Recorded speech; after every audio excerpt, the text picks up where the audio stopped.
Some fortunes are built on invention, some on labor, some on war. The greatest mercantile fortune of the 19th century was built on addiction. Not by criminals operating in the dark, by businessmen with royal honors, government contracts, and libraries named after them. Walk through Mumbai today. Their names are everywhere. Nobody asks the question those names were designed to prevent. Where did the money come from? You are watching a man make a decision. Bombay, 1833. His name is David Sassoon, a Jewish merchant recently arrived from Baghdad, fleeing Ottoman persecution, starting with almost nothing. He surveys this British colonial port, and he sees it immediately. Not a scandal, a system. Wealth doesn't require crime. It requires proximity to power. In the 19th century, the most powerful structure on earth was not a government. It was a corporation with its own army, administering an entire subcontinent, and running its most profitable product through the harbor Sassoon had just chosen. This is money memory. The past is still running. 1833. Britain commands one of the greatest colonial empires in the world, and it has a structural problem. The British upper classes drink tea, millions of households, every single day. All of it from China. None of it payable with anything China wants. British wool, British manufactured goods, British technology. The Chinese aren't interested. They control their own production. When British merchants arrive wanting tea, Chinese merchants demand silver. Every year, millions of pounds flow out.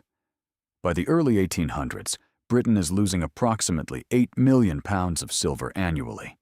The empire is bleeding wealth into a market it cannot penetrate. Diplomatic channels tried. Trade delegations sent. Better terms offered. The Chinese emperor views Britain as a minor tributary state, not a peer. While searching for a solution, Britain realized something. There was a financial opportunity in exploiting a weakness already present in China. Grow opium in India. Flood China with it. Get millions addicted. Suddenly, instead of Chinese merchants demanding silver for tea, Chinese addicts are paying silver for opium. The trade deficit reverses. Britain profits. And Bombay becomes the hinge the entire system turns on. This is the first mechanism, addiction, engineered from above. The East India Company had been moving opium into China for decades. The company licenses farmers to grow poppies, processes raw opium in state factories, packages it in standardized chests, auctions it to merchants. Revenue guaranteed at every stage. Licensing fees, processing fees, auction revenue, taxes on profit. By 1830, opium accounts for roughly 14% of British India's total revenue. 1 in 7 rupees flowing into the colonial government comes from drugs. Roads, military salaries, imperial administration, funded in part by narcotics.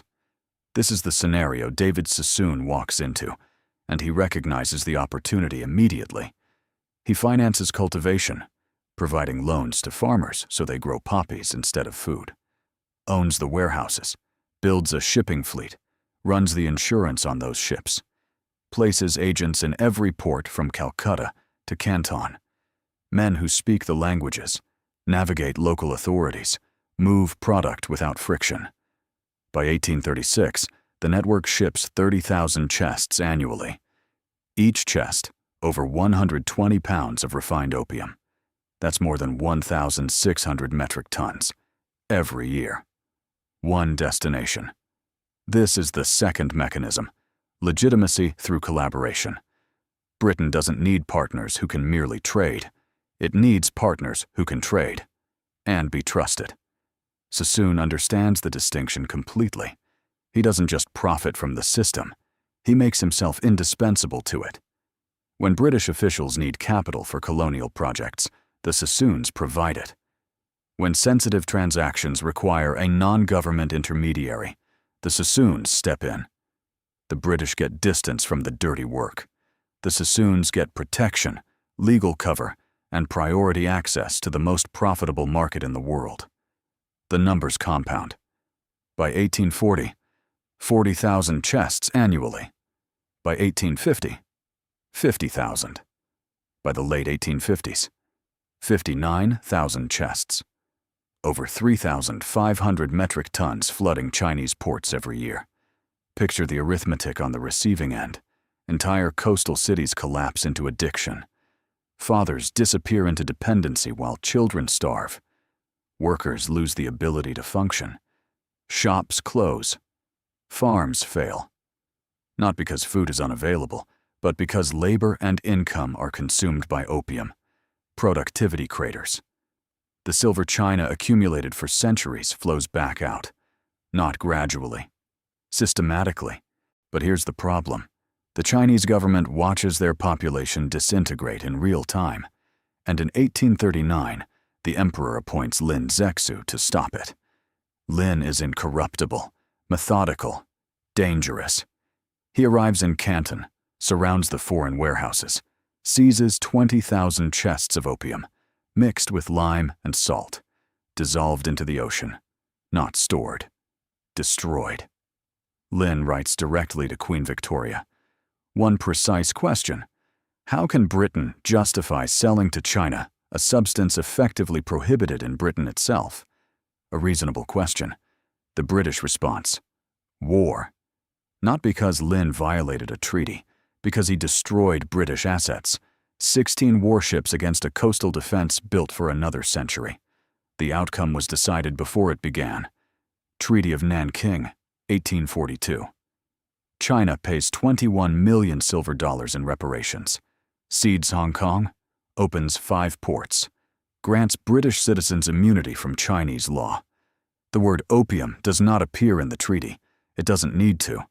Open ports make the trade impossible to stop. The Sassoons, who backed Britain throughout, receive first access to every new port. The system no longer required decisions. It rewarded loyalty.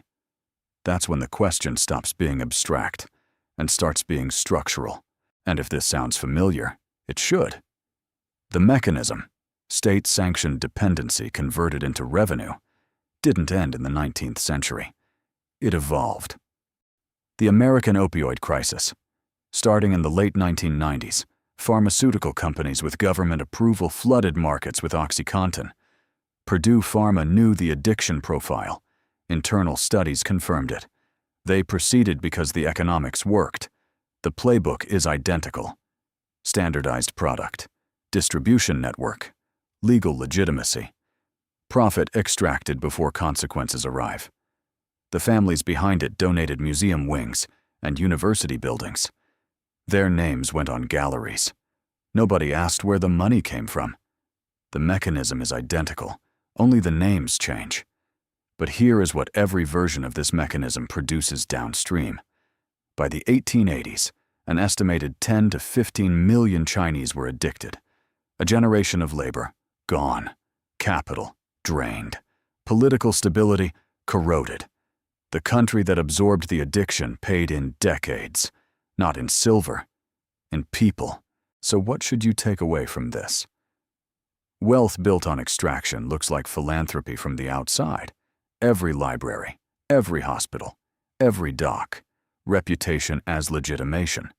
Systems that profit from dependency are still part of the system. Legal, structured, and designed for profit over people. And the people running them chose profit over consequence. The theme is constant. Proximity to power creates wealth.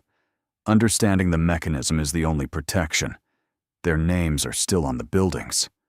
Sassoon Dock, David Sassoon Library, Sassoon Hospital, and almost nobody mentions the opium. If this changed how you see wealth, subscribe to Money Memory. The past is still running.